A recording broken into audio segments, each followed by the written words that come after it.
Dejounte Murray going to the Atlanta Hawks. San Antonio, let's take a look at this deal. So Atlanta gets Dejounte Murray. He's on a really nice team contract, $16.5 million this year, $17.7 million next year. He's still a really young player coming off an all-star appearance. We'll get to what those numbers mean here very shortly. First for Atlanta, adding somebody like this that isn't a $30 million player, who normally this kind of player would be in that kind of a trade, is a huge win, not only on his talent and the age and kind of how he would complement Trae in an ideal world. But it's also much better for an Atlanta team that I think projects now at $10 million over the tax. Who knows what this final roster is going to look like, instead of a player who normally would be getting paid so much more. Now you're starting to get into those $20 million range for a tax for a team, which is always actually really important, even if we don't care about it as media and fans. Atlanta needed to be better and they needed to be different. And they said this is what was going to happen. And it's exactly what happened. Atlanta had been linked, I think, to every single possible trade rumor I've heard since before the draft. So it didn't sound like there was any way they were coming back as the exact same roster. On the San Antonio side, Danilo Gallinari comes over. He's at $21.5 million, but it was partially guaranteed originally at $5 million. Then it was bumped up to $11 million to make the trade work. We're going to have Bobby Marks on to explain how the guaranteed and the contract was kind of changed to allow this to happen, but it sounds like he's just going to be a free agent at some point, but the waiving deadline for the guarantee has been moved. The real important part for San Antonio is just 3 first-round draft picks and a pick swap. The first pick is Charlotte's lottery-protected 23 pick, and then 2 unprotected picks from Atlanta in 25 and 27, and a pick swap that's also unprotected in 26. So you're looking at this saying, okay, 3 unprotecteds that start 3 through 5 years from now. What's Atlanta going to look like? I have no idea. Do they win, keep the core together, and those picks are in the 20s? This will look like a steal. Would Trae ever be somebody after a couple frustrating years saying, hey, I want out of here? I don't want to say that Trae would be the kind of, but most of the top players at some point in this league go, hey, you know what? This isn't working out. I'm going to move. And if that were to happen, who knows? Who knows what these picks are going to be? But it's not a guaranteed win. It's getting in, right? It's paying for admission, getting in. And now San Antonio has, I believe, 9 picks in the first round over the next 5 years. We'll get to that. So if we look at Murray, like, why do you trade somebody like this? Well, that contract number has as much to do with it as is who he is as a player. The final year at $17.7 million, that's the number you're working off to do the extension. We'll get to more with Bobby Marks. But Windhorst had also reported after this trade went down is that Murray and Clutch, his reps, were like, he's not doing an extension right now, which makes all the sense in the world because the extension is a raise off of what you're currently making. So because Murray was actually making less than what a player of his caliber would be making elsewhere, it was a team-friendly extension off the rookie deal, that it actually made it harder for San Antonio to try to get a deal done. So would San Antonio go, all right, let's wait 2 years? So they get ahead of this and they grab some assets. So I actually think it does make a lot of sense for them, even if you look at it just what the actual transaction is. It's kind of the old rule that a GM told me years ago. He goes, when you trade for the best player, you usually always win the trade. And if you go back and look at it, it's actually pretty true.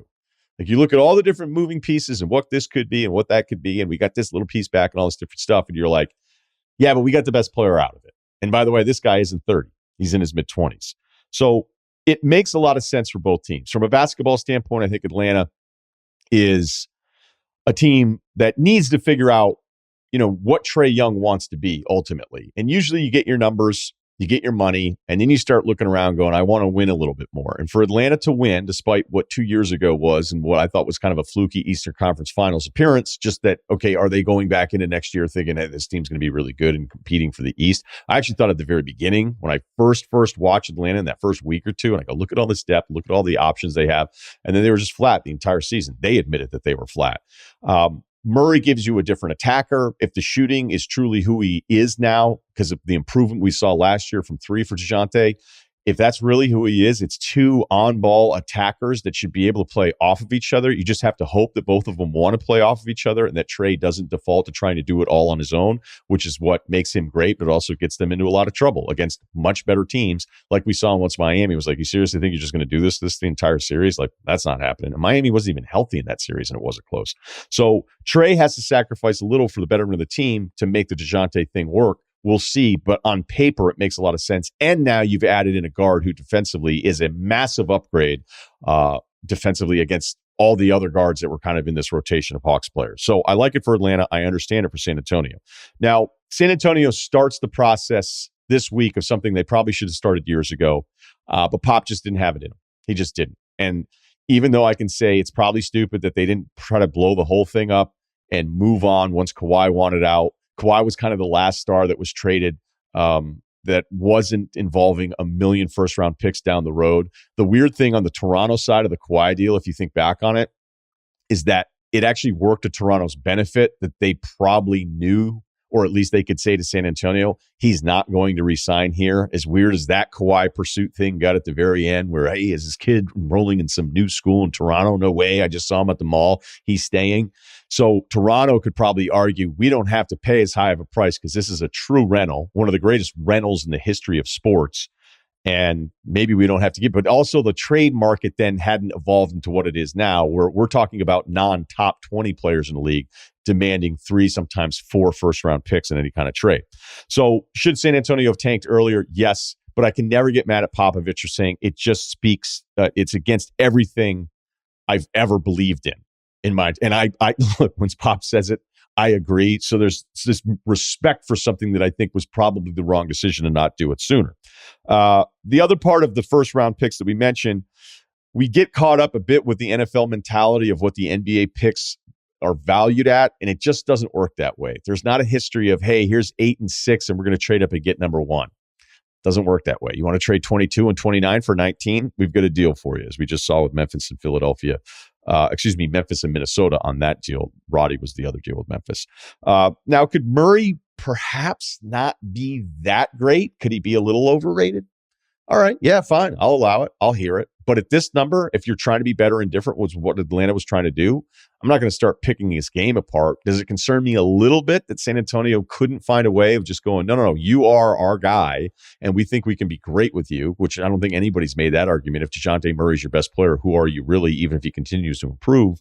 But sometimes when the team is like, yeah, we don't know if we're going to pay him. But I still think the Windhorse thing might be the most important piece of all of this. That if San Antonio's told, hey, I'm going to market, and I might not even want to stay in San Antonio, and they go, well, let's do this now instead of doing it later when we're getting much less in return, and it hurts a lot more to pull this off.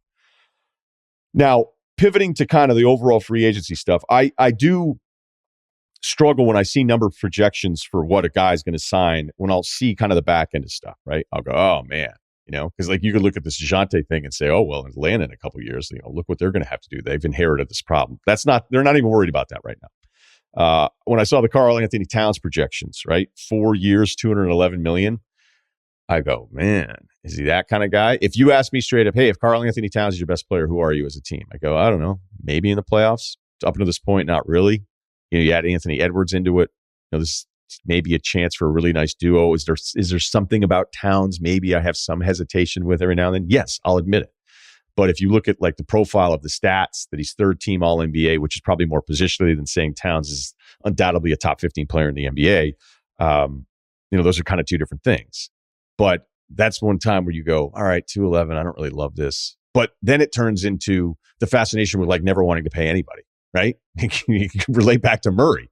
Like, oh, he's really good. He's an all-star. I really like the player. He's the best guy in the team. He's really improved. What a development story. This is great. Do you really want to pay him like what it's really going to take, to fight with other teams with him in free agency? Is he really that kind of guy? And so you can start to talk yourself into not wanting to pay anybody. But that's not what happens here. You have to pay somebody. All right. Minnesota has to pay Towns. Most people would have paid Ayton. And if you want to now pivot that part of it into the Ayton conversation, what I think is another lesson in how this all works. Detroit, go back and read all the stories. Detroit was always kind of pointed at as the number one landing spot for DeAndre Ayton, getting an offer, and we'd have to be left with what would Phoenix do? Would they actually just let this guy walk for nothing? And Detroit, since all of these stories, has drafted a center in Duren, who they love, traded back in to go get, using this cap space to take on contracts from the Knicks that also includes another center in Nerlens, who might be there. They also have Stewart. And you could also make the argument, it's like, yeah, we have cap space, but you know what we don't want to spend it on? It's centers, because we can find centers for a lot lower price.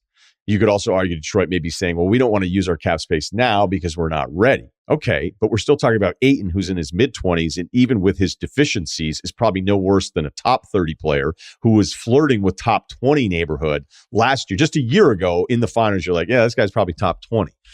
That's how we can make some mistakes, but it's not a massive mistake. So what I'd say, not even specific to Detroit, is, okay, maybe you don't want to pay him or you don't want to pay the position and you've already done some other things, so it doesn't even make any roster sense. But if you're a bad team that's not always traditionally a destination of free agency, I'd go, wait, were you wanting to hold on to your cap space to sign the next potential top 30 guy that wants to come there? Because that's probably not going to happen. And it wouldn't even happen with Ayton if it were a normal situation, which it is not in Phoenix.